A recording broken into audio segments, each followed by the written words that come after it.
Claude Rains has to be considered one of the finest actors of the 20th century. His name may be unfamiliar to some today, but as soon as you hear that voice, that marvelous, unmistakable voice of honey mixed with gravel, he becomes instantly recognizable. I have wandered in many lands, seeking the lost region from which my birth into this world exiled me, and the company of creatures such as I myself. I found flocks and pastures, men and cities, but no other Caesar. And that scornful right eyebrow, which could freeze an adversary faster and more effectively than any physical threat. He stood at a mere 5'6", yet his enormous talent and immense stage presence made him a giant among his colleagues. During a stage and film career that spanned 6 decades, Rains encompassed some of the most memorable and exciting characters ever created by an actor. Villains were a Rains specialty, particularly those of a suave and sarcastic nature.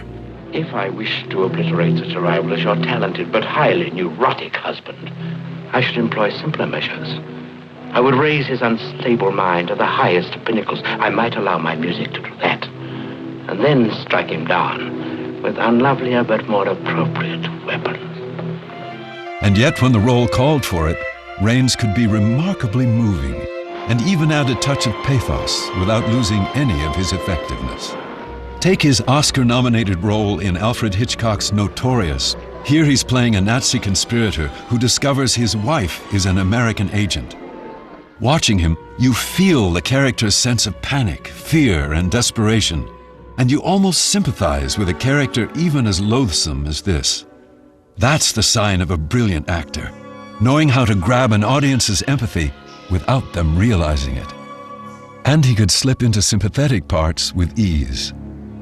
One of my favorites is Mr. Skeffington, where Claude plays a loving yet neglected husband of Bette Davis's vain socialite. After years of emotional abuse and wartime separation, Skeffington and his now aged wife are reunited. It's a performance so sensitive and so believable that it brought tears to my eyes even watching as a kid. Early in my career, I had the good fortune to work with Claude in what would be his final film role. The movie was Twilight of Honor. In it, I played a young attorney assigned to defend an accused murderer. Claude had the role of a retired lawyer acting as my mentor. He was in his 70s then and in failing health. Yet he was charming and totally professional on the set. It was clear to us that he loved practicing his craft. He dazzled us all. Claude was an extremely private man. He never discussed his humble beginnings, his 6 marriages, or any of that. But get him into a conversation about acting, and he opened up with delightful anecdotes and fascinating stories about his long life as a thespian. One day on the set, I mentioned to him that Notorious is one of my favorite films, and Claude related with amusement the filming of a particular scene with Ingrid Bergman. Bergman steals Claude's wine cellar key from his chain just as he enters their bedroom. He approaches her and they begin to embrace and kiss, and she's hiding the key in the palm of one hand and then the other. Now Rains was a very short man and Bergman was quite tall. So in order to shoot them in close-up together, the resourceful Alfred Hitchcock had a ramp installed. So as Rains approaches Bergman, on camera he appears taller than his co-star.